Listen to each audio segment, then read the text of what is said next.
As the days wore on, too cold to go outside for any length of time, Tony, Ben, and Lucy huddled round the fire day after day, trying to keep warm. While Ben managed the farm most days, Lucy spent her time on the radio, broadcasting their location to the rest of Knox Country, seeing if there are any more survivors out there like Ben who are surviving the winter, huddled inside. She told them they had plenty of food, they had spare vehicles, they had plenty of space for everyone. But she also warned about going outside in the freezing cold, and said it was best to wait for a clear day, maybe when the winter settled off. They said this, but they were still unsure whether winter would ever end. It had now been going for so long, they weren't sure if it would. Tony had never known a winter like it. He wondered if this freezing cold had something to do with the zombie apocalypse. Was this a last-ditch attempt to kill off the virus, so that humanity could restart again? Was it just a coincidence? Was it linked to the virus at all? No one was sure, and they don't think they would ever get answers. Regardless, they've all tried to make the best of the situation they had. Ben was set up in one of the spare rooms they had upstairs. It was a cozy room, Tony's old room as a child. It was a little bit childish, but it would do, and Ben was just thankful for anything he could have. He thanked Tony and Lucy every day for their help, and slowly, more and more, came out of his shell and became part of the family. Ben was actually quite a character once he got talking, and more he seemed more and more relaxed, more like what must have been his usual self before this all started. While Lucy manned the radio most days, Tony took it upon himself to gather firewood for the house, as well as construct a crude perimeter wall. He said it was to keep potential danger out, but what he didn't say to Lucy was he was worried. If Ben had come from out there, that meant that there were other survivors. That wasn't necessarily a good thing. If there were survivors out there that wanted to raid them, wanted to steal their supplies, they needed to be ready to defend themselves. So day after day, Tony slowly worked on the wall when he could, little by little, until after a few weeks, the perimeter wall was complete.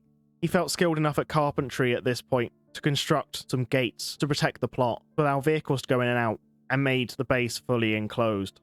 As the days wore on, they settled into a regular routine, using the fire for cooking and heating the house, and only having the generator on when absolutely necessary, to lift their spirits or for special occasions. Celebrations came and went. On the 6th of February, it was Tony's birthday. Because they couldn't really go outside, there wasn't much in terms of celebration, but they did turn the generator on for the day, watch a few films, have some food they'd saved since the beginning, and relaxed. By this point, they were well past the middle of winter, and it was coming up to spring. Days seemed to blur into one, between calling potential survivors on the radio, fixing up the house, farming, and gathering supplies. Lucy carried on calling on the radio, asking for survivors, hoping and praying that the cold would soon ease off.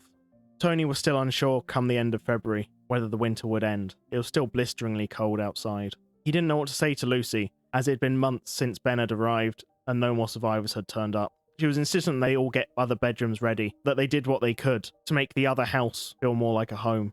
Tony had gone out and gathered beds and furniture from other houses nearby, so they could offer other survivors a home, a place to stay, or shelter.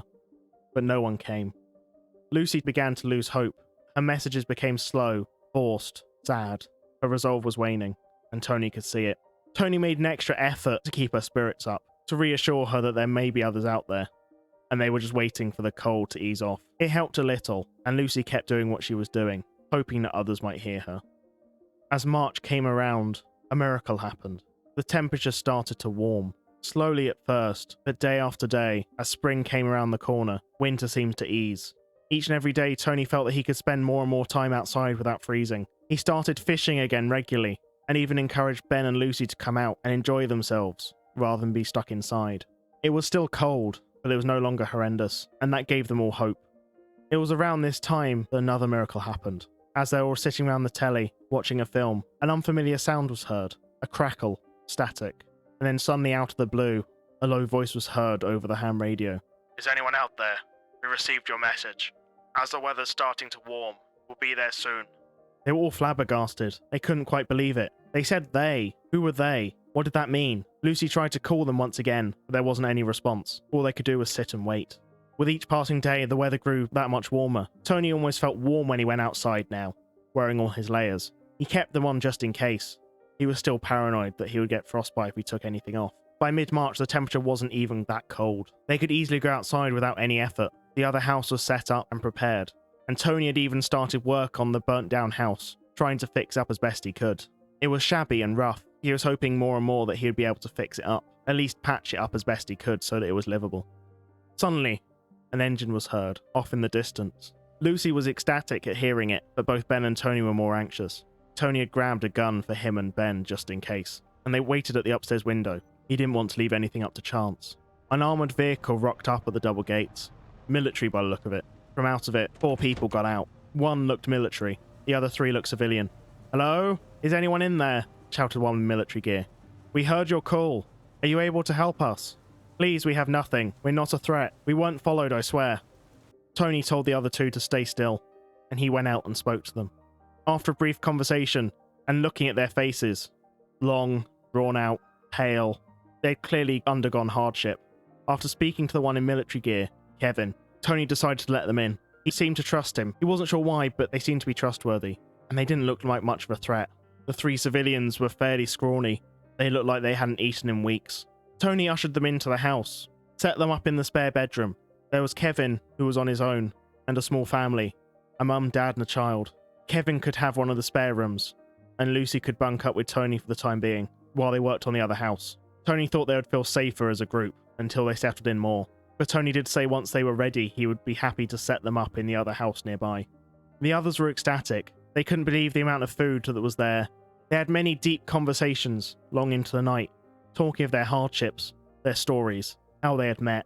But it wasn't long after they got acquainted that another call on the radio happened. More survivors asking for help, saying they're on their way.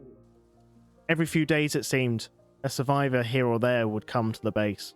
With the weather warming, they felt more comfortable venturing out. Each and every time, Tony was skeptical whether they were coming to raid them or peacefully join their company. Each time he was surprised by the friendliness of these people. It was clear that they'd all gone through hardship, and they craved human interaction. Some of the other survivors didn't exactly sound trustworthy. One was an ex-con, who'd managed to escape Rosewood Prison while it was swarmed by zombies.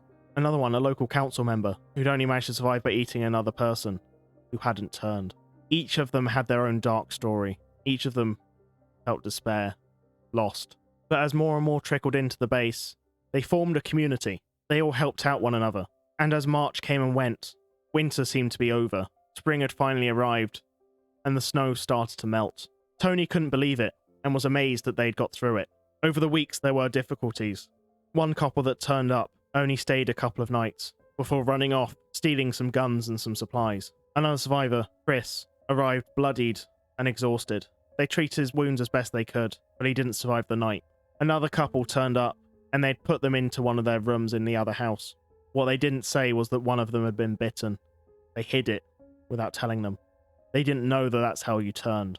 And in the night, with a scream, the wife devoured the husband, and it took Tony and the other survivors to dispatch the couple and bury them in the plot behind the house. But with the bad came the good. With the snow melting, they could set up a proper farm outside.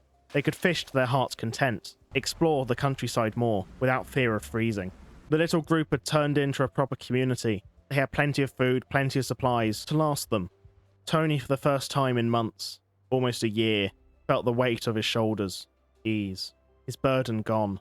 He could relax. The walls around the base kept them safe. They had plenty of vehicles from the survivors turning up. They had plenty of food from farming, from what they'd got from foraging themselves, and some of the food other survivors brought with them. Now that spring was upon them, foraging was a thing again, and they could even start trapping, gathering rabbits, squirrels, anything they could get. And as day-to-day changed, became more and more normal, more into a routine, but not of dull despair and just surviving. They started to thrive. Tony felt like his job was complete. He'd protected Lucy. He'd founded a small community, possibly the last in Knox Country of survivors. He heard stories from other survivors that zombies had escaped the perimeter fence, that it was no longer contained. It was now most likely a worldwide issue. Tony could only hope and pray that somehow, somewhere, someone was working on a cure. He liked to tell stories with the others that maybe there was a government out there, still calling the shots. Maybe they were the ones who set upon this forced winter upon Knox Country. A last-ditched attempt to get rid of the virus before it spread. He wasn't sure. None of them were. But who knows what awaits the future? Who knows what's to come? But Tony felt like here they were safe. They've got plenty of room for expansion. They could chip away at the zombies bit by bit, slowly take back the land around them, slowly expand. Maybe they'll be able to liberate Westpoint one day. Who knows? Lucy was a different woman from when he first found her, holed up in her bedroom. She was positive, outgoing, smiley, and was beaming with positivity. With that in mind, Tony felt like he just wanted to retire from the fighting. He wanted to just enjoy the moment, stay with his daughter, enjoy the time they had left, watch her grow up, and hope that he'd done enough to preserve humanity's future. And on that note, that is the end of this part of Tony and Lucy's journey. Thank you so much for watching. If you like what we've seen, please leave a like and subscribe. A massive thank you to all my patrons: Pet Drew, David, Clint, David, Aaron, Mikhail, DeBlarg, Rye, Carlara, Daniel, Len, Andrew, Alex, MBH Nexus, Lord Lord, T Chaos, Toolman, Nacho Cheese, Jack, Mikey SoundCloud, and King of Thorns. Thank you so much, guys. You guys are just the best. Thank you so much for your continued support. It really means the world to me. And that's it. That's the end of Tony and Lucy's story. For now, at least. Who knows? Maybe we'll see them in the future. But for now, thank you again, and I'll see you in another video. Cheers. Bye-bye.